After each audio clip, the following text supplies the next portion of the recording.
On the 22nd, BeAwesome hosted a Thanksgiving livestream with some of the Day of Dragons developers. We got a dragon's hoard of new information, images and animations during almost a 2-hour live stream, which you can find linked, as well as other developer Q&A videos I've covered in the past, in the description. This video will be a condensed version of the Thanksgiving stream, so let's get started. Our first treats were some of the glow skins for the dragons. These are still being worked on and adjusted, but the way to get these effect skins is for the BeAwesome dragon to use its breath attack. It will do no damage, but it will unlock the dragon's hidden glow. Each species will have its own pattern, and the effect will only last for a particular amount of time. It's likely also washable. Which glow do you like best? The skin system will be changing for 1.0. Each dragon will have access to a swatch of colours related to their own and patterns. Including the father and the grandparents, that's going to be a lot of customization. However, you only get access to these choices if your parents have mutation points into their breeding. The more points, the more customization options you'll have access to in the nest. I can't wait to see what dragons people make. There will still be pre-made skins, and many quest skins. This will just give a lot more variety. More changes are also coming to the breeding, such as spawn dragons likely being capped at C stat. Breeding is a massive part of the game and progression loop, so they would much rather people not keep spawn killing hatchlings just to get those higher stats, and instead focusing on breeding the dragons they get. Nesting will also be changing. You will need to be in the environment with the right temperature to suit your eggs for them to hatch. Fire and ice dragons will be able to breathe on their eggs to help them hatch in areas that are not quite hot or cold enough. The Blitz Striker DLC will be coming to Steam to purchase when 1.0 comes out. However, if you're quick and head over to the Day of Dragons website, you are able to purchase the key at a discount until the 4th of December. Your key will be sent to you just before the launch of 1.0. You can also get both Day of Dragons and the Acid Spitter DLC at a discount till the end of this month, so be quick. Flight maneuvers such as rolls, spins and in-air grapples could come to the game but are not planned yet. With the recent announcement of the upcoming Long Drake, a flightless Eastern-inspired Drake who will be most at home in the water, BeAwesome have also announced a water behemoth is planned. This will also be a Long Drake, and I'm looking forward to seeing what sort of sea monster type worm this dragon will have to face. We got to see some more work on the fire behemoth concept. It's still very stylized, but they are refining it down to get a more solid design. As you can see, it's already a massive difference.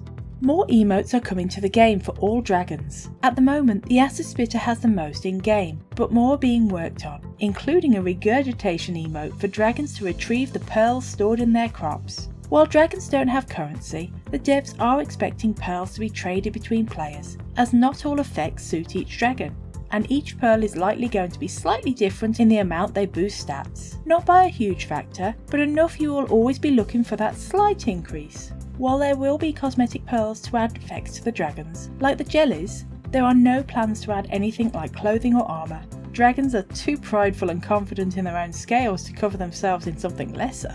War paint might be a possibility though. The BeAwesome is expected to have 5 eggs in its nest, and it will have no sort of damaging attack. Unreal 5 will be bringing with it the opportunity to have a player count on servers all the way up to 200.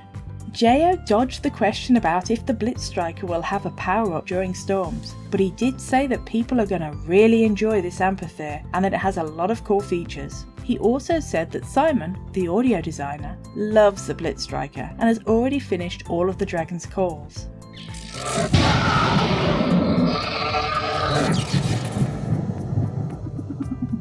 Speaking of the Blitz, it's been confirmed as a glass cannon, its stun ability being used both offensively and defensively. It's very adept at hunting smaller prey, such as hatchlings, making use of its ability to swallow small stun prey whole. But if it can't kill a dragon before its stun runs out, it will be in trouble and it's best to just fly away. The stun will take all of the Blitz's bile and take a while to recharge, so use wisely. There will be small caves that only small dragons or hatchlings can get into. And yes, glowing crystals will be a thing. The team are currently working on the ice elemental concept, though they have not yet settled on a complete design yet. The endgame mechanic for the elementals has also been confirmed. Once they have powered up enough on dragon bile, 3 elementals are able to fuse into a mockery of a dragon called a Hydra. Possessing 3 heads, each controlled by a different player, this draconic looking elemental will likely put slayer worms to shame. Only one of this Leviathan class Hydra is able to be on the server at one time, and it has yet to be confirmed if you will need one of each of the 3 elementals to create the Hydra, or if you can use 3 of the same element.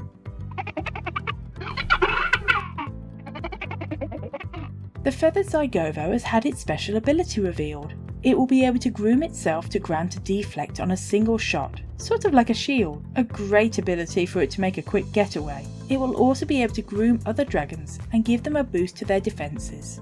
Mod support is on the bottom of the list of things to come to Day of Dragons, but it is still on the list to come at some point. Steam achievements also fall into this same bracket. The hybrid dragon will unlock for players who find an egg in the wild and incubate it to hatching. However, if it dies, you will need to find a new egg. Kickstarters will be able to spawn as the hybrid without finding an egg, though there will be a cooldown if it dies. There is however an advantage to a found egg rather than a spawned hybrid, and that's down to the extra stats a nurse dragon can imbue onto the egg.